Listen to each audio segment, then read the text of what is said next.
नमस्कार, 99 न्यूज के बिहार झारखंड बुलेटिन में आपका स्वागत है। मैं हूं आपके साथ सोमनाथ तिवारी। आरजेडी के विधानसभा मार्च पुलिस पर पथराव और उग्र प्रदर्शन के मामले में कुल 2 एफआईआर दर्ज की है। इनमें से एक एफआईआर कोतवाली में तो दूसरी एफआईआर गांधी मैदान थाना में दर्ज कराई गई है। इनके ऊपर सरकारी संपत्ति को नुकसान पहुंचाने का भी धारा लगाया गया है। मजिस्ट्रेट के बयान पर इस एफआईआर में प्रतिपक्ष के नेता तेजस्वी यादव, विधायक तेज प्रताप यादव, आरजेडी के प्रदेश अध्यक्ष जगदानंद सिंह, राष्ट्रीय उपाध्यक्ष श्याम रजक समेत 3500 कार्यकर्ताओं के खिलाफ दर्ज कराई गई है।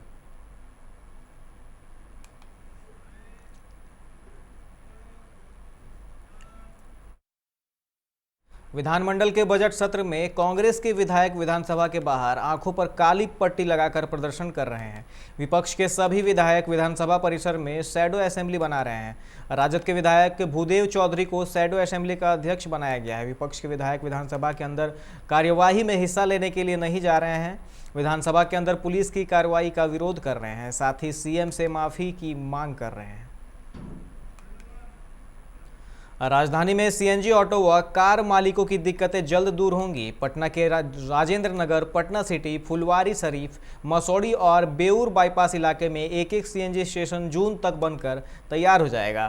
फिलहाल पटना के कंकड़बाग और दीदारगंज में एक एक स्टेशन चालू किया गया है। इस तरह पटना में अब कुल 8 सीएनजी स्टेशन हो गए हैं। आगे बिहटा और बिक्रम में भी एक एक स्टेशन बनाने की बात चल रही है।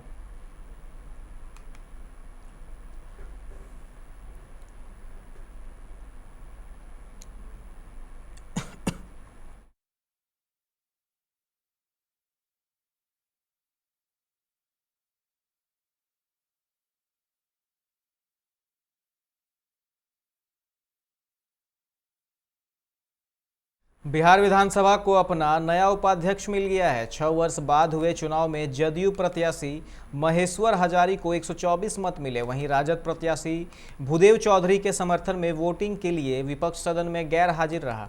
मंगलवार शाम घटी घटना के बाद उपाध्यक्ष पद के लिए चुनाव प्रक्रिया के दौरान राजद सहित सभी विपक्षी दलों के विधायक सदन के बाहर ही बैठे रहे।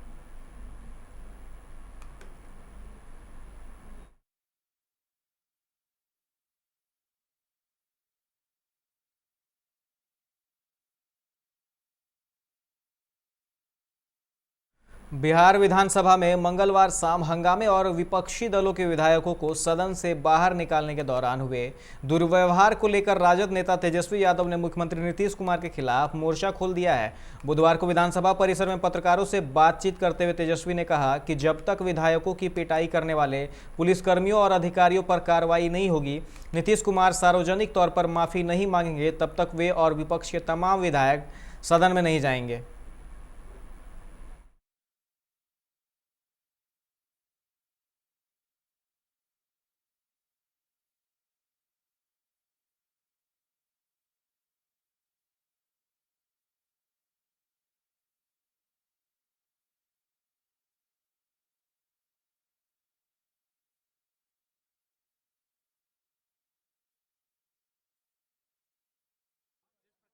पुलिस वालों ने जूतों से मारने का काम किया, कितनी भी निंदा की जाए वो कम है। और इतिहास में ऐसा कभी नहीं हुआ इस देश में कि विधायकों को जिस प्रकार से पीटा गया। कि सरकार जो है आनी जानी चीज आती है जाती है।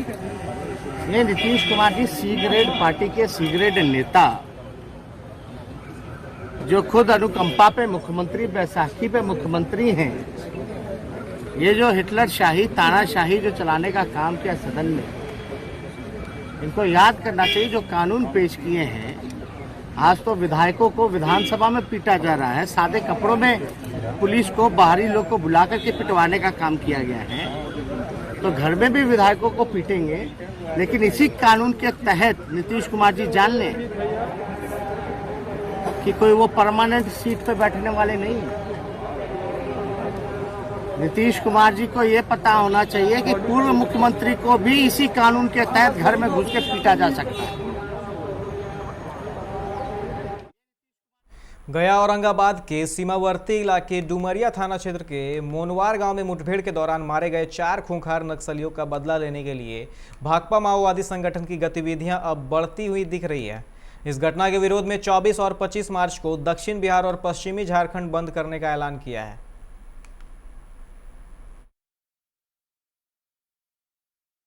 मुख्यमंत्री 7 निश्चय योजना में शामिल नल जल योजना के तहत लगाए गए पाइप व टंकी की गुणवत्ता की पोल पानी सप्लाई होने के साथ ही खुलने लगी है। कहीं टंकी में पानी भरते ही जलमीनार भरभरा कर गिर जा रहा है तो कहीं पाइप से ही बीच में पानी निकलने लग रहा है। नौबतपुर प्रखंड की बड़ी टंगरेला पंचायत में कुछ ऐसा ही हुआ, जहां पहले ही दिन पानी भरने के साथ ही जलमीनार गिर पड़ी। इस दौरान जलमीनार का पिलर गिरने से वहां पास में ही सड़क किनारे रखे बालू के पास खेल रही 4 मासूम बच्चियां इसकी चपेट में आने से जख्मी हो गई, जिन्हें निजी अस्पताल में इलाज के बाद छुट्टी दे दी गई है। बिहार में कोरोना वायरस का आंकड़ा बढ़ने लगा है। हर दिन बढ़ते जा रहे आंकड़ों ने फिर से डर पैदा कर दिया है। स्वास्थ्य विभाग की तरफ से आंकड़ा जारी कर दिया गया है। 29 जिलों में कोरोना वायरस के 111 पॉजिटिव केस मिले हैं। डराने वाला आंकड़ा राजधानी का भी है। पिछले 2 दिनों से पटना कोरोना वायरस के नए मामलों के मिलने में टॉप पर है। कल पटना में 43 केस पॉजिटिव आए थे, जो आज बढ़कर 50 पहुंच गया है।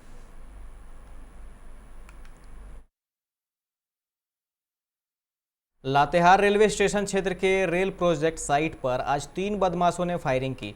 तीनों बाइक से आए थे और 8 गोलियां चलाकर भाग निकले। इस दौरान बदमाशों का हेलमेट मौके पर ही छूट गया।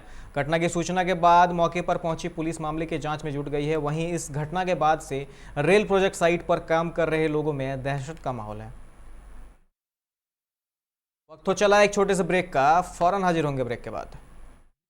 ही दरवाजे चुनने की बात हो तो चुनिए सिर्फ टाटा प्रवेश के दरवाजे, जो लकड़ी के दरवाजों से कई गुना है बेहतर। टाटा प्रवेश के दरवाजों में है स्टील की मजबूती और लकड़ी की खूबसूरती।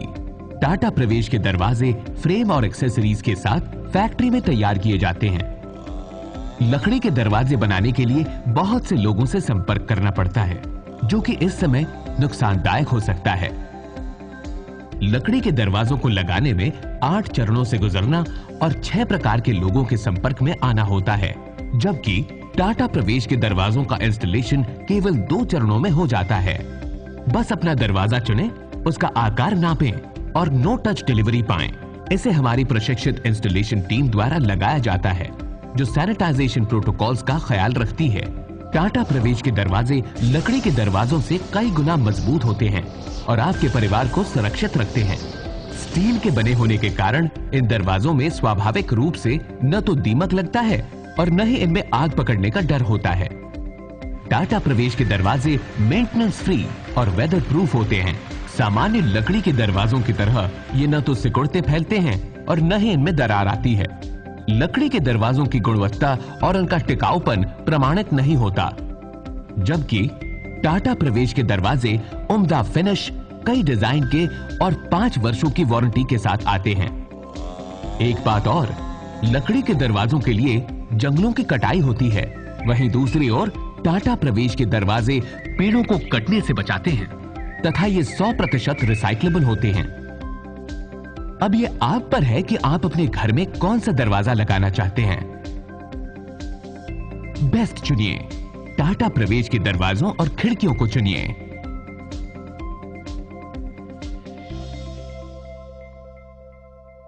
Authorised distributor Shri Ram sales, GT road, Govindpur, Dhanbad. आप इस नंबर पर संपर्क कर सकते हैं 7004709213 9534400091।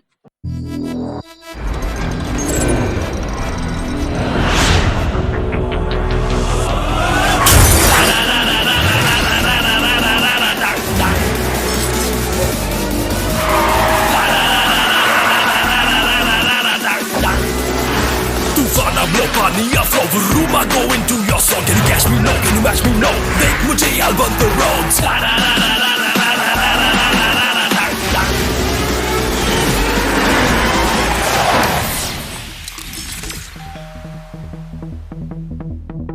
Hi.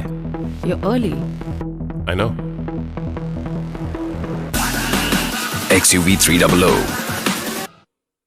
Authorised dealer model fuels, Dhanbad, Bokaro, Giridih.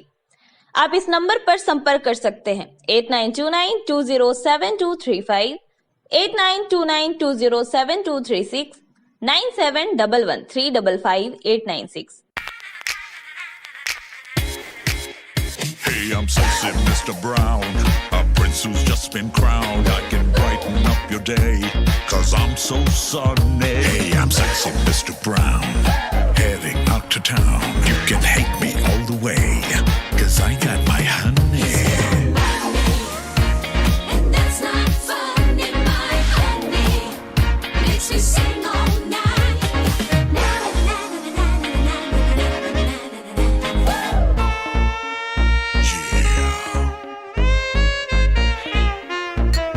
Sexy Mr. Brown. Your wait for sheer extravagance is over. Presenting Kia Carnival. Bookings open. जय टीएमटी, भरोसा अटूट एवं सुरक्षित निर्माण का।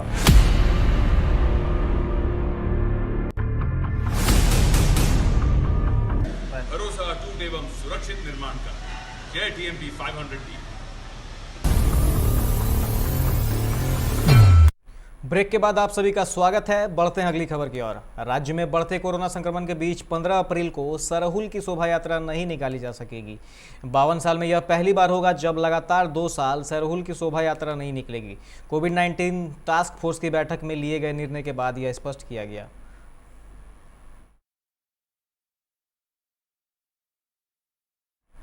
चाईबासा के मुफस्सिल थाना क्षेत्र में एक युवक ने गिरफ्तारी के डर से चाकू से अपना गला रेत लिया।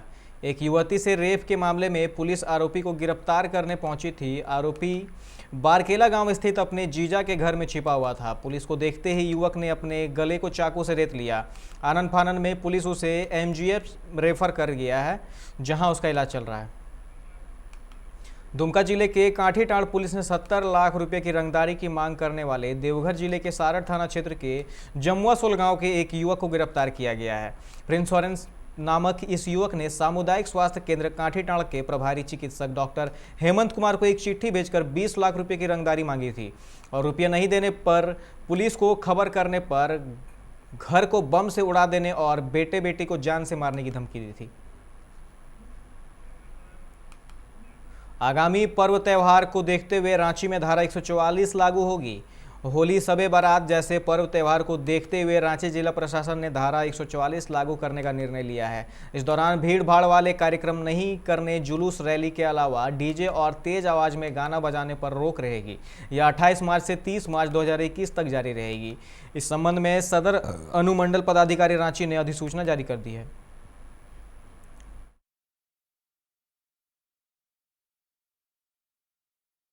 भागलपुर पथ परिवहन निगम भागलपुर पटना के लिए 31 मार्च से अब एसी बस सेवा शुरू करेगा। इसकी सारी तैयारी पूरी कर ली है।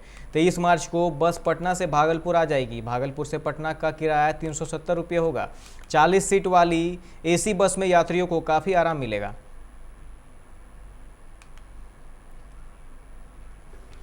धनबाद के मारवाड़ी समाज के लोगों ने आज हीरापुर पार्क मार्केट से एक निशान यात्रा निकाली। यह निशान यात्रा जिले भर में पैदल मार्च कर झरिया के श्याम मंदिर पहुंचेगी। इस यात्रा में 1500 निशान लेकर महिला, पुरुष, बच्चे, बुजुर्ग शामिल होंगे।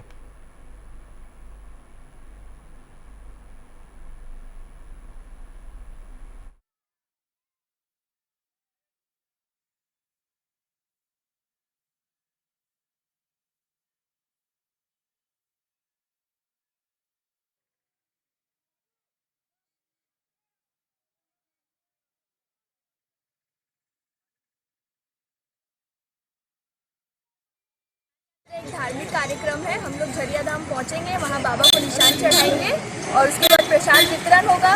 फिर शाम को फिर श्याम बाबा का बहुत बड़ा कीर्तन भी होने वाला है। और मैं प्रिया अग्रवाल बहुत खुशकिस्मत हूँ, अपने आप को बहुत खुशकिस्मत मानती हूँ कि मुझे बाबा का निशान उठाने का मौका मिला है। श्री श्याम ध्वजा पद यात्रा हीरापुर 1300 ध्वजा लेकर हीरापुर से झरिया धाम को जा रही है। पूरे धनबाद के श्री श्याम ध्वजा पद यात्रा लेकर पूरे धनबाद के श्याम भगत हैं। ये कहाँ से थे कहाँ तक जा रही है? ये हीरापुर से झरिया धाम तक। श्री श्याम प्रभु की निशान यात्रा हीरापुर से झरिया धाम के लिए प्रस्थान कर रही है और उसमें हमारी मारवाड़ी युवा मंच की कोल सिटी शाखा ने यहाँ पर एक सेवा देने का निश्चय किया था और उसी के तहत हम लोगों ने यहाँ पर सभी श्याम प्रेमियों के बीच में फ्रूटी, मैंगो ड्रिंक और पानी की व्यवस्था की थी, जिसमें सभी श्याम प्रेमियों को उनको बांटते हुए उनकी सेवा की गई। झरिया में इन दिनों फर्जी पत्रकारों का भरमार है। अभी हाल के दिनों में झरिया सीओ ने एक फर्जी पत्रकार को पकड़कर झरिया पुलिस को सौंपा था। उस पर भयादोहन का आरोप था। यह मामला अभी ठंडा भी नहीं हुआ था कि बुधवार को फिर एक फर्जी पत्रकार को लोगों ने पकड़कर पुलिस के हवाले किया है। दरअसल झरिया के श्याम मंदिर में धार्मिक अनुष्ठान चल रहा है, जहां यह युवक खुद को पत्रकार बताते हुए मंदिर में प्रवेश किया और महिलाओं की तस्वीर खींचने लगा। इस दौरान उसने महिलाओं से उनका फ़ोन भी मांगा, जिस पर महिलाओं ने विरोध जताया। हो हंगामा सुनकर मंदिर कमेटी के लोग वहां पहुंच गए। फिर उस युवक से जब पूछताछ की गई तो वह खुद को पत्रकार बताया। लोगों को शक होने पर उसे पुलिस के हवाले कर दिया गया है। पुलिस मामले की जांच कर रही है। पाया गया वो महिलाओं और लड़कियों की फोटोग्राफी और फोटो ले रहा था। कुछ महिलाएं द्वारा आपत्ति दर्ज की गई। एक आध महिला का कुछ सामान भी हुआ, जिसमें एक सोने का ब्रासलेट भी था। हम लोगों ने अपनी जिम्मेवारी मंदिर कमेटी की तरफ से महसूस करते हुए उस संदिग्ध व्यक्ति को पकड़ के झरिया थाने को तहकीकात के लिए सुपुर्द कर दिया। उनका मोबाइल भी जब्त करके उनको दे दिया गया। आपने पूछा नहीं कि फोटो क्यों खींचे, क्या कुछ परिचय दिया? वो अपने आप को मीडिया कर्मी बताया। हम लोगों ने कई अपने स्तर पर पता किया, आई कार्ड पूछा, उनके पास कुछ उपलब्ध नहीं था और कई मीडिया कर्मियों से भी बात की। तो झरिया के पाथरडी रेलवे ट्रैफिक कॉलोनी के समीप क्वार्टर से अतिक्रमण मुक्त कराने आई रेल प्रशासन को लोगों का भारी विरोध झेलना पड़ा। दरअसल पाथरडी न्यू रेलवे स्टेशन निर्माण के लिए अतिक्रमण मुक्त कराना जरूरी है। इसी को लेकर रेल प्रशासन ने बुधवार को वहां के रेल क्वार्टर से अवैध कब्जा हटाने पहुंचे थे। तभी अवैध कब्जाधारियों ने इसका विरोध शुरू कर दिया। महिलाओं ने लाठी डंडे लेकर मोर्चा संभाला। महिलाओं ने कहा कि लगभग 20 वर्षों से हम लोग यहाँ रहते आ रहे हैं और अचानक अभी हटाने का फरमान जारी किया गया है।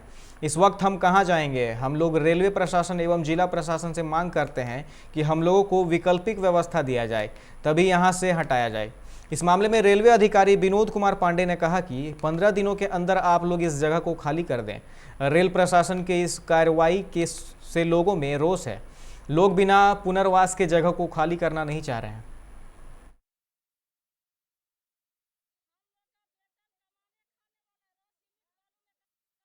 समय दीजिए सर। अचानक नहीं है मैडम, 1 साल से नोटिस है। तो जगह मिले। खबर बना रहे हैं। क्या सकते हैं हम लोग इसी तरह कोई अपना रहे इसमें।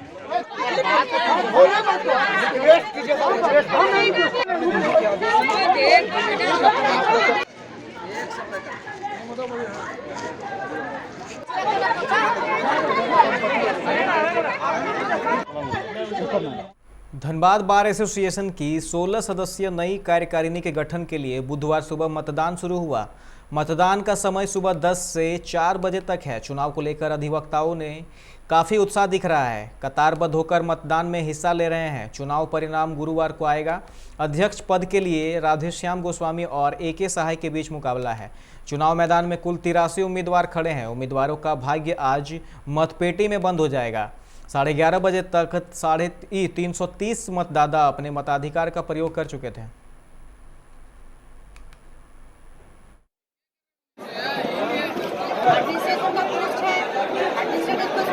चलाने के लिए सीढ़ी के रूप में काम करूंगी मैं बहुत सारा, ताकि ये डिसिप्लिन में और पंक्चुअलिटी के साथ चले। चुनाव शांतिपूर्ण तरीके से हो रही है। हाँ, बहुत अच्छी तरीके से। सबसे ज्यादा उत्सुकता तो आप देख करके समझ सकते हैं कि मेरे में कितना उत्सुकता है। जो जा रहे हैं वोट कास्टिंग करके हमको छू के चले जाते हैं। इससे हमको ऐसा लगता है कि उसे नहीं इशारों में बात करके चले जा रहे हैं। तो स्वामी जी आपको वोट दे रहे हैं और आप जीतेंगे, इसलिए काफी। चुनाव शांतिपूर्ण तरीके से हो रही है जी। चुनाव शांतिपूर्ण तरीके से अभी तक शांतिपूर्ण। लोगों में एक जन सलाह चुनावी है, कोई और ये आपसी परिवार का चुनाव है, एक परिवार का चुनाव है। बहुत ज़्यादा उत्सुकता है।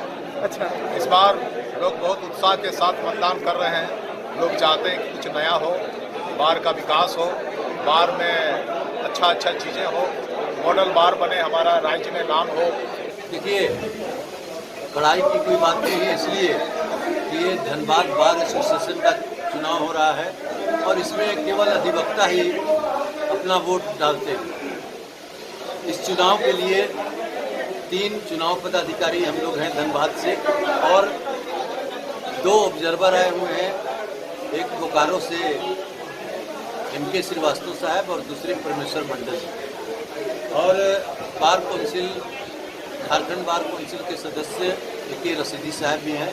उनकी निगरानी में बहुत ही शांतिपूर्वक देखरेख के अभाव में हजारीबाग के बड़का गांव प्रखंड में बुद्ध की दर्जनों मूर्तियां खुले मैदान में असुरक्षित पड़ी हैं। वहीं मध्यकालीन युग के करनपुरा राजा द्वारा निर्मित कई ऐतिहासिक स्थल भी सुरक्षा के अभाव में नष्ट हो रहे हैं। बड़का गांव के बुढ़वा महादेव, शिव मठ, महोदी पहाड़ जैसे ऐतिहासिक स्थलों के पुरातात्विक अवशेष, पकरी बरवाडी के बौद्ध स्तूप में 50 से अधिक बुद्ध की मूर्तियां व गाली बालोदर में दर्जनों बुद्ध की मूर्तियां सुरक्षित हैं। वहीं बुद्ध की कई मूर्तियां गायब हैं।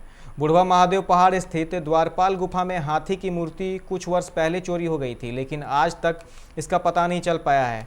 यह गुफा कांडतरी व सिरमा पंचायत के निकट डुमरों में है।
नमामि गंगे योजना अंतर्गत स्वच्छ गंगा पखवाड़ा तेनूघाट डैम परिसर में भव्य कार्यक्रम का आयोजन किया गया। इस दौरान उप विकास आयुक्त जय किशोर ने स्थानीय लोगों से नदियों के संरक्षण स्वच्छता के लिए आगे आने का आह्वान किया। उन्होंने कहा कि 16 से 31 मार्च तक स्वच्छता पखवाड़ा मनाया जा रहा है। जिले में जिन प्रखंडों से होकर दामोदर गुजर रही है उन प्रखंडों में लोगों को जागरूक करने के लिए कार्यक्रम आयोजित किया जा रहा है।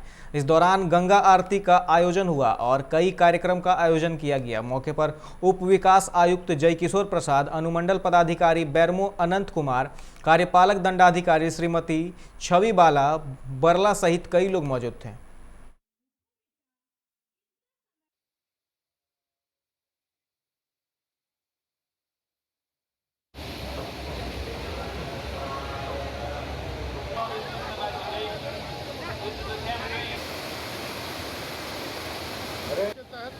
तेनूघाट डैम परिसर में आप देख रहे हैं कि गंगा आरती का जिला प्रशासन के द्वारा आयोजन किया गया है। हम लोगों का उद्देश्य है लोगों को जल ही जीवन है, जल की रक्षा करना, किस प्रकार हम लोग पर्यावरण की रक्षा कर सकते हैं, इस विषय में बहुत हद तक सांस्कृतिक कार्यक्रम भी हुए और बच्चों का जो है ये वाकथन भी हुआ। इसके अलावा एक चित्रांकन प्रतियोगिता हुई वगैरह से हम लोग एक संदेश देना चाह रहे हैं लोग कि अभी भी हमारे पास समय है। यदि हम अपने जीवन की रक्षा करना चाहते हैं तो जल का संचयन करना और संवर्धन करना दोनों अति आवश्यक है। और इसके तहत आज जो कार्यक्रम कि जितने भी उद्योग धंधों के जो पानी आते हैं दामोदर नदी में उन्हें बंद किया जाएगा। इस क्रम में कार्यक्रम चल रहे हैं और कार्रवाई चल रही है। हमें उम्मीद है कि जितने भी गंदे पानी। अभी के बिहार झारखंड बुलेटिन में फिलहाल इतना ही। अन्य खबरों के लिए आप देखते रहें 99 न्यूज। नमस्कार।